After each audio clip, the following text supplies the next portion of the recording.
Arguments in the home. Unfortunately, that is what I'm seeing in the cards for the collective energy. This is going to be the energy that's floating around this week for everybody, all signs. So we got 5 of Wands. That's fights, conflict, arguments, okay? And it's in the home because 4 of Wands. That's with your roommates, significant other, partner, wife, whatever, the person who you live with who's in your home. Now, you got somebody who is very critical. Oh, by the way, before I even get to the Queen of Swords, as I was feeling the energy for these cards, because I do that right before I start every time, I saw a flower.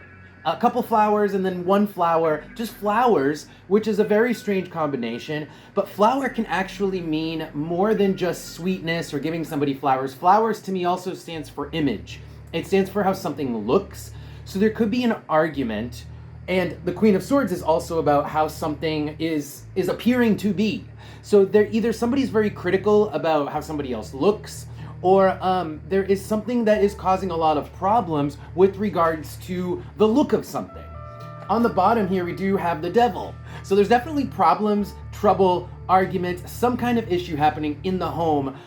If you guys aren't experiencing this yourselves, maybe you will, or maybe a friend will experience it, because like I said, this is general collective energy. It's floating around. It could hit you or it could bypass you, but it's floating around. Let's see what else is on top here. Yeah, King of Wands and the 9 of Swords. So this is the other person.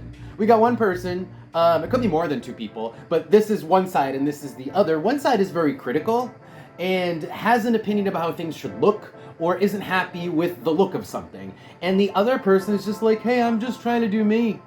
King of Wands is somebody who is just trying to be themselves, their authentic self. It's not like they're trying to piss off the Queen of Swords here. It seems to be by accident, because they're also kind of upset that they have caused this problem.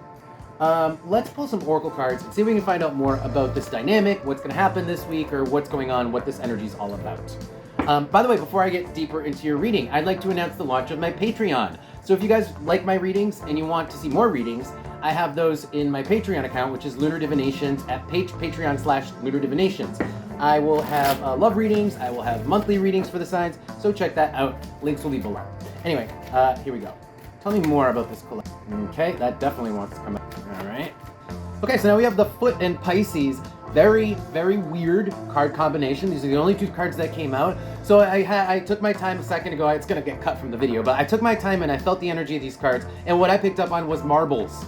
That's the image that came to my mind, which makes sense for Pisces. It's like somebody's lost their marbles. So the person who's being so critical, this person, the Queen of Swords, they don't know what the hell they're talking about. They don't know what they're talking about. They've lost their marbles. So either it's a matter of perception, because marbles I see is 2 different ways. Marbles is like you've lost your marbles, or marbles is like it's a game, right? So it's like a mental game. Let's see what's on the bottom here. On the bottom we have the mind. So yeah, it's like a mental game where things get ping-ponged back and forth, and it's like, well, I see this as this, and this person's very critical, and this other person's like, well, I'm just being me, I'm sorry. I didn't realize. And this person's also very hasty to come to this uninformed, because Pisces can be uninformed, not to diss Pisces, but the sign of Pisces itself, the energy is uninformed, it's confused. This person's confused and they come to a hasty assessment. The Queen of Swords is actually normally very perceptive. In this case, this Queen of Swords is coming, it doesn't know what the hell she's talking about, comes to a hasty conclusion, but causes problems because she's very critical, and it doesn't need to be this way. If you guys are acting like the Queen of Swords, I feel like the advice is going to be to maybe cool it.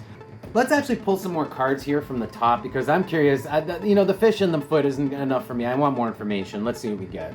So it looks like we have Pluto, the chair, and the arrow on target. Okay, so the Pluto in the chair is somebody who has, it's almost like a person who is privileged. It's a person who's had a cushy life, and that's why it's almost like they were born into power. They were born into this lofty position, and so it's almost like entitlement, right? It's like somebody who doesn't know what the hell they're talking about, because they're so entitled, because they're so removed and out of touch. And this can be a person, Pluto is riches. It could be somebody who's so rich that they're out of touch. They just have no idea, and that's why their opinion is so bogus. Yeah, and then the arrow on target is just like, they always think they're right. They always think they're right because that's how they were raised. It's like, imagine like a king who was raised with all his supplicants always telling them that they were right. And this person kind of like out of touch. That's what Pisces is in this case. They're out of touch and they come to a hasty decision because they've grown up with people acquiescing to them and they've never been told that they were wrong, or it's not something that happens often for them. And that's why they always feel like they're right, but they're definitely not. Okay, let's pull some advice and see how you guys can deal with this type of person. Obviously, if you're this type of person, this might be a red flag for you to maybe take a look at yourself. But let's get some advice here and see if, what to do about this. Any advice for the collective? Any advice? Collective? Okay, so the advice here is definitely for the person who has to deal with somebody who is acting like that, like a king, like a king would to their supplicants. Is to do your own thing, but make sure you're busy. Keep yourself so busy. Let's say your roommate's a pain in the ass. Keep yourself so busy you're never home. So the Magician with the Eight of Wands is doing your own thing, fulfilling your own goals, keeping yourself super busy with the Eight of Wands, to the point where you're never home. Five of Pentacles. To the point where this Queen of Pentacles, now the Queen of Swords is showing up as the Queen of Pentacles because the Queen of Pentacles is far removed. So Five of Pentacles with the Queen of Pentacles is this person is now no longer an interference. Even if they're your partner, it's like you get home and they're like, oh, gotta go to the gym, see ya.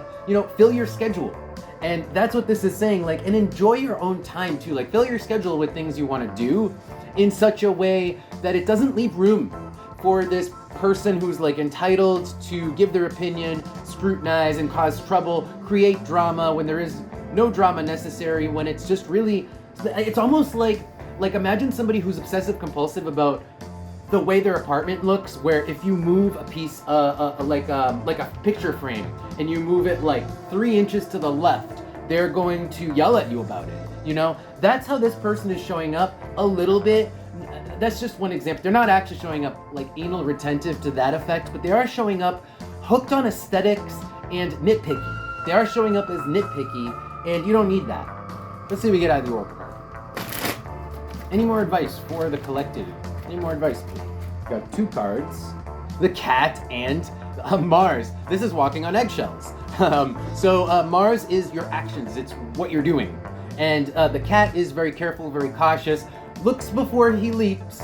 So in this case, we're talking about that person who's causing trouble. It's almost like you can't help but deal with them. Either they're your roommate, they're your significant other, your child, right? You can't help but have to deal with this person on some aspect in your life. And so you just have to walk on eggshells and kind of tiptoe around them. Sounds annoying, but that is the advice here.